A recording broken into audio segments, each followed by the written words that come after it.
I really don't know. I have no comment on how I feel about On flopping. flopping? All right, I but just just know I don't give know it a thumbs comment. down. Don't know Thumbs comment down. us on the rest of the questions we're about Yeah, to ask you've you. you've Okay? used your no comment for the You used your interview. no comment. That was it. It was a trick. We got you to no comment on Oh flopping. God. Wow. Love it. Well, I hope you guys have been hope you guys have had a all right last week. Appreciate you saving me of coming on and having to talk about all this stuff we're probably talking about now. But Right. yeah, where do you guys want to start? There's been a lot that's gone on these past 7 days. Well, for the record, we'll remind the audience that you wanted to come on Friday after that loss, but we told you to take a bye week, right? Yes, want is a strong word. I would have tolerated it. He was willing to come on, and we said just take some days. Yeah, so hey, the boys in the studio were looking out for me, so shout out to you guys for being great as always. Billy, here's how we'll do this. If I ask an inappropriate question, a leading question, a question where you think I'm trying to get Austin Ekeler to say something bad about his former coach, just stop the interview and tell me, okay? Okay.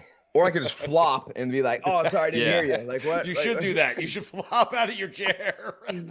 Oh, sorry, something happened. Oh my God. Next question.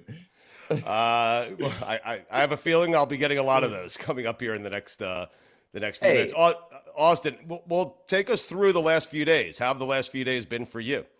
Yeah, it's something that I've never actually had to deal with, in my sporting career, but we're experiencing what Coach Staley, I thought, put it really well, the ugly side of football. It's what it is. It's the ugly side. We didn't ever think it would ever come down to this, where our GM and our head coach were going to get fired. I guess that's probably pretty obvious, but it's kind of a death by 1,000 cuts, and eventually we got pushed over the edge. And Dean Spanos, who's the owner and sitting in that chair, decided to make a decision and wanted to do it after we got beat on Thursday Night Football brutally. And so how has it been? It's been I've been talking to coaches, talking to our new coach, seeing like what's going on, what's the expectation. I'm feeling good about where we're at for just these last 3 games and what we have as far as the people in place to help us get through these and continue to compete at a high level. Because we still got to go out there and try to win every single game we can, and that's what we want to do as players. But yeah, so there's been some changes. We got acclimated to those changes here today on the day that we're filming this, and like I said, I think we're in a solid spot looking at these last 3 games. All right, let me get my dog to shut up for a second. I'm sorry about that. It's all good. Austin Ekeler is with us here on God Bless Football. I hate this term, but the term is being tossed around a lot. You would know, obviously. You're on the team. You're in the game. Do you guys feel like you gave up on your head coach? Ooh, no, not even no. It's you don't really give up. Like this is my perspective. Like there's no real, that's not even an option. It's not even a thing that's on the table, because there's so much more that goes into it than just playing for your head coach. He's a part of it. Yes, we're all playing for this together, but if we gave up on our head coach, you're giving up on yourself, you're giving up on your teammates, you're giving up on the organization, you're giving up on all the work that you as an individual put into this to get to this moment and try to get a good example of what you're trying to be on the field. So that's not an option, and we 100% believed in Coach Staley. If he was still there today, we'd still believe in, hey, like we got to go out there and continue to work hard. Like, yeah, we haven't been winning games, but we still believe in each other as, hey, we're gonna go out there and compete and play for each other. And so that was still strong. But then I think that the business side actually just ended up catching up with the whole organization, and Dean made a decision to make a change before the season ended. After it happens, just because of kind of the way the game played out on Thursday, where you guys fall down 42-0 at halftime, is there not a sense of like responsibility, but like wow, like if it was 14-0 or 21-7, maybe this didn't happen? You're saying if we lost, not in the way that we lost? Yeah, like if the game didn't start out the way that it did, because then that leads to the narrative, oh, he's lost the team. Oh, the Chargers have given up on Brandon Staley. Oh, what's going to happen the rest of the season? Because it wasn't, the first half just wasn't competitive for whatever reason. Well, the reason was the damn turnovers, and we're not moving the ball on offense, Without your starting quarterback, by the way. Yeah, and without Keenan, and without, you can go on down the list, that was definitely our most beat up our team has been this entire year. And then it was just the onslaught of just bad plays happening. Would it have been different? It's hard for me to tell. I don't know. I can't answer that question. I have no idea. Austin, on the outside looking in, we were kind of all expecting it, but were you guys surprised when the news came down after the game that all this happened? Yeah, absolutely. Because from our side, from the player side, like this was our group. Like we're going all the way to the end, you know. And for me and my experience in the NFL, it's how it's been. I've had a team where we were 4-12. Lost one less game than we've lost, or one less game than we've lost now. I forgot what year. I think it was my third year. And we made it all the way through. Like there was some changes in between the season, but it was never, you know, the head coach and the GM. So, yeah, I was surprised. Austin, it's your first time through this, as you pointed out. First time with, you know, coach getting fired. You'll have a new head coach, obviously, next year.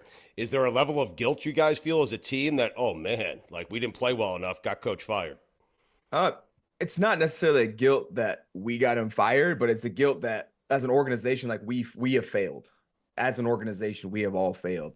And it failed each other. And so I guess he would be packaged into that as well, because there's an expectation and we fell way short of that. And we have to own that, you know, and I'm not scared to come out and say that. And it's obvious, and you have to own it as a player. Like we failed. We did not do a good enough job on the field executing at the level that we were expected to and that we expected ourselves to.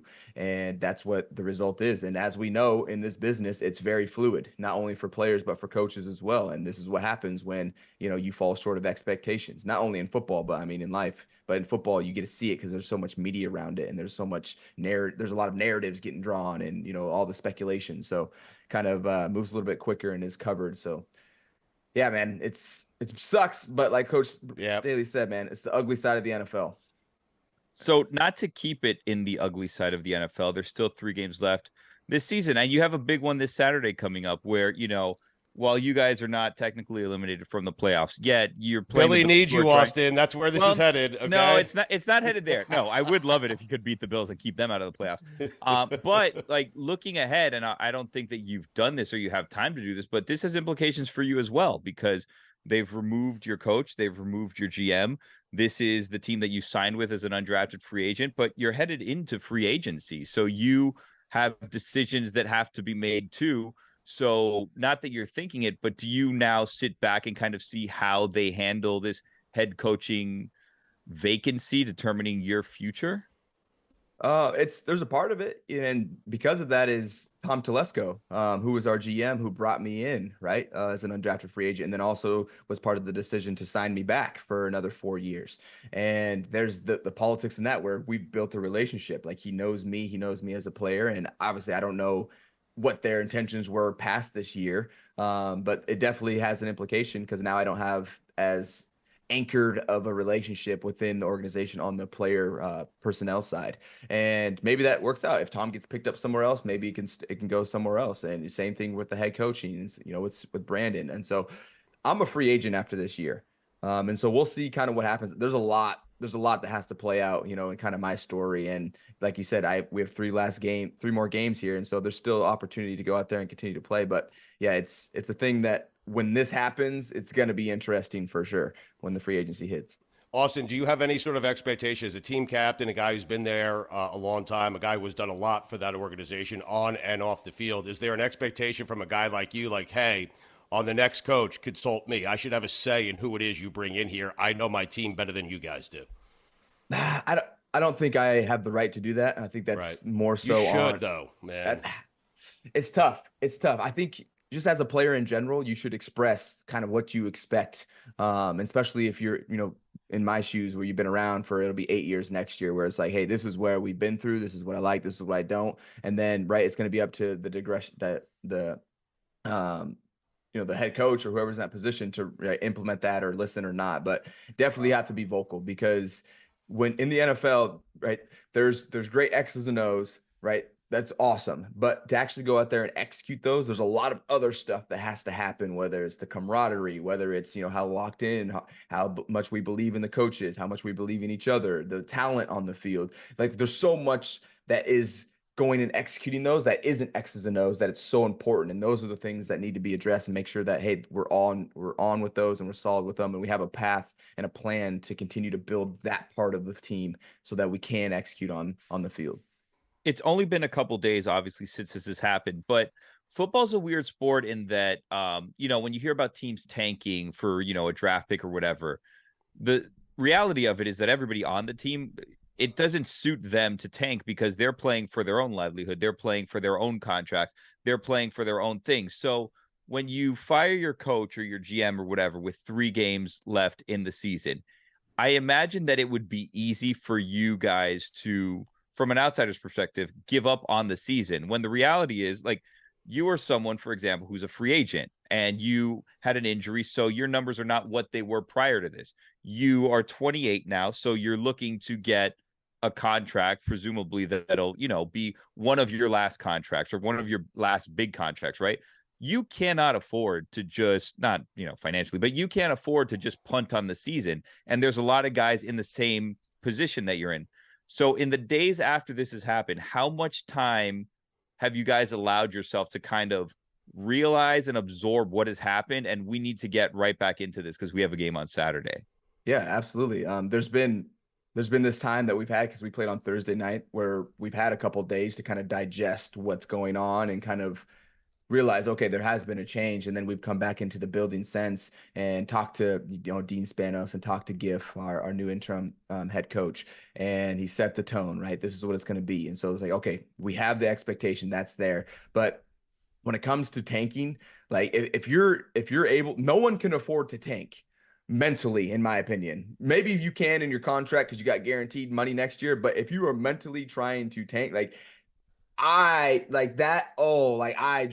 cannot stand you as a person. If you were the person that's like, oh yeah, I'm going to take it off, or I'm just going to sit out, or I'm going to milk my injury a little bit longer. You're so not wired that way, man. No, like there's not, like, mentally, to get to the point that we're at. This is just me speaking. To get to the point where I'm at, I've had to continue to build and build and build. And there's still opportunity to continue to do that. And if you're able and willing to just kind of like lay off the gas pedal for a little bit because you feel bad for yourself, then I definitely do not want to be on a team with that type of person. And I hope you never step foot back on my field when I'm on your team.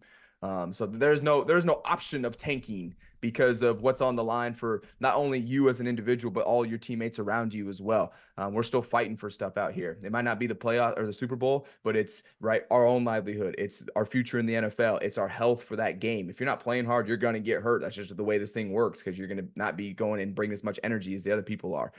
So yeah, the fact of the concept of tanking just eats at me. Like, I don't ever want to hear that. And if I even feel that at practice, it's like, you will be addressed immediately. So that's where I stand. Well, that's the difference also between, I would imagine, players and fans, right? Because as a player, your career is only so long, right? So even thinking selfishly, this coaching change isn't something that you can take lightly, because you only have, we've gotten to know you somewhat. I don't view you as someone that's going to be playing until he's 40 years old, right? So Hell no. You need to go into the right position with the right coaching staff and the right front office to maximize your career. So this, almost in a strange way for you personally, could be beneficial, because you're headed into free agency, but you also are, for the first time, in charge of who you want to play for and what environment you want to be in to maximize the little time that you have left. Absolutely. And I don't think the situation is beneficial from like the coaching standpoint and all of that. It's more so just going into free agency is beneficial for a player. Well, and more so you don't have question marks anymore with what's going on with the Chargers. If you come back and there's still this cloud over, are we going to make a change? Are we not going to make a change? You'd have to make a decision without knowing.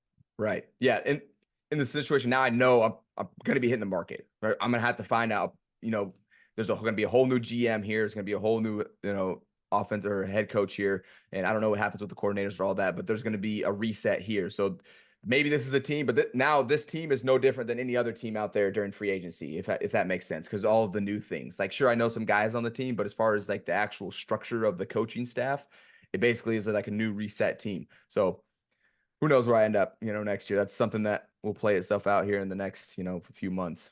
Mikey, two things are happening here. The first question from Billy was he really needs Austin to beat the Bills. The second one was a pitch to, hey, Miami. No, these hey, are not. what about No, Miami? no. Look what Mostert's Billy, doing at I'm reading 31 between years the old. lines. No, but I find Austin to be in an interesting spot, and he can kind of choose it if because of payroll parameters, whatever. You can choose: do I want to be part of a rebuild, or do I want to hop aboard on a team that's 7 years in, that's about to break free and go on a deep run, or whatever it may be. So there's a really interesting thing that's about to happen this offseason, because there's a ton of running backs, my group, that is going to be hitting free agency. And I think this actually, in my theory, this is a reason why some of the franchising was happening, because it's like me, Joe Mixon, Alvin Kamara, Aaron Jones. And so and the list goes on of people that are about to hit free agency, which same with the guys that just got franchise: Josh Jacobs, Saquon, and Derrick Henry. He didn't get a franchise, but he's about to be free too. Tony Pollard. There's about to be that my group and the group right behind me, that those years we're about to just flood the market. And so it's gonna be interesting how it plays out, because there's gonna be backs that you can pick up, guys that have been proven for a while. Yeah, we're getting older compared to the younger backs, but hey, are we still able to play? That's for these people to decide if they want to bring our type of play style into their organization. So I'm not trying to wish my life away, but I am excited to see how all of this plays out, when it gets into free agency, because it's going to be interesting what happens with the RB market. Mikey A wants to try to cheer you up. We'll find out how in a second. I want to ask you. I don't know how. Well, have you ever dreamed of playing for Bill Belichick? Just in your dreams? I'm just wondering. Oh, you guys are still on this. Again. No, he is. He is, Austin. I mean, it might get him to stick around. I don't know. I'm just saying. Hey, look, if I have a place where I'm playing next year, yes, it's probably because I've made a decision, hey, I want to go play for this organization. I'm at that point. And so it's I get to pick and choose, like Billy was saying, which is great. Obviously, it has to be a two-way partnership. But I'm not going to go to a place where I know I'm not going to be happy playing. So I don't know. I've never met Bill or anything like that, but I'm not scared to be coached. I'm not scared to have a really disciplined organization. That's what I'm looking for. I'm looking for a tight ship, and everything's in line. Everything's moving forward to try to win games. That's all I care about. Yeah, some advice: don't go to the Jets. I mean, I'd love to have you, but things don't work out there. Okay, they just don't. Listen, I'm fascinated by this, the dynamics of an organization. That's why I'm asking and pressing, and I don't like doing this. None of us do. We'd rather just laugh and have fun with you, but this is big news for you. Yeah. How does it work? So with your coach, did he talk to you? Did he call you? Did he talk to you as a team? Did he talk to you as an individual? As he's leaving, how does that work for a coach talking to the players? Yeah, I think it's more of a personal thing, and obviously things are still kind of fresh, and so I don't think it's something that happens immediately.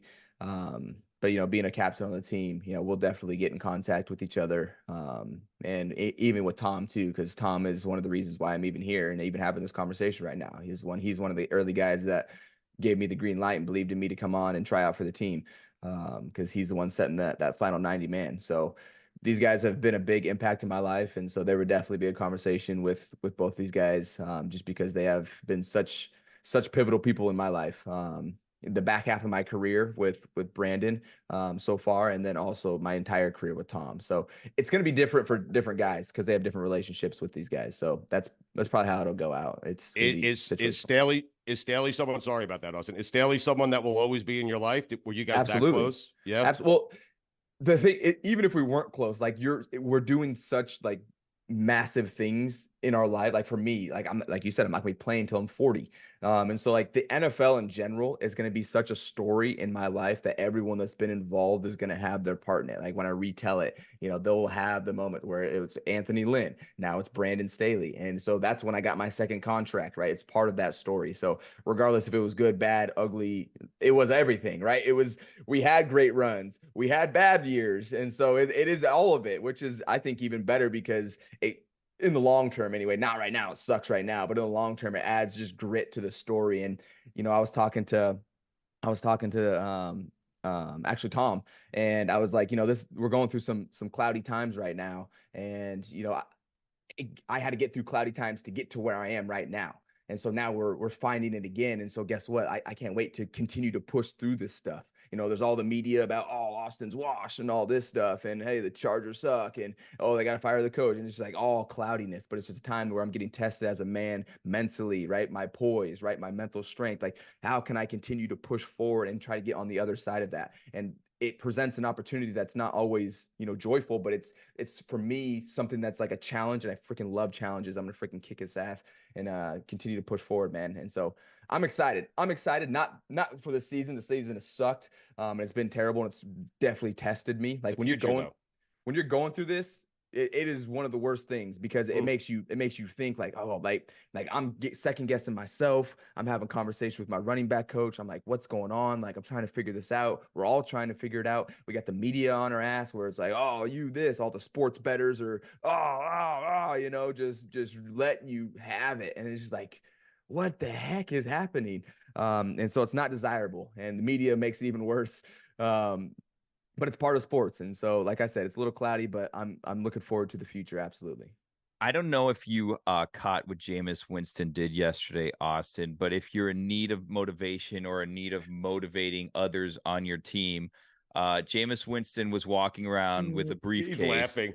A mysterious briefcase. Yeah. So for those of you who don't know, he was walking around with a mysterious briefcase.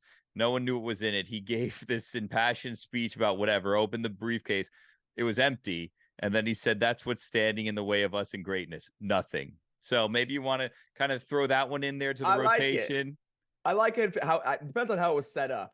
Like, if he was like making this big old like anticipation, like what's in this briefcase is what's, the difference. And he's like setting it up the whole speech. And then at the end, he's like, all right, this is what it is. And he opens it up and it's nothing. It's like nothing. Like, I think that could have been epic. But at the same time, who has assigned Jameis Winston for being the one to motivate people? And it seems like Jameis Winston has. Yeah, it's Jameis self-appointed. Like he's decided. He like has gone and printed his own like C patch that he puts like on his own shirts and jackets. And come on.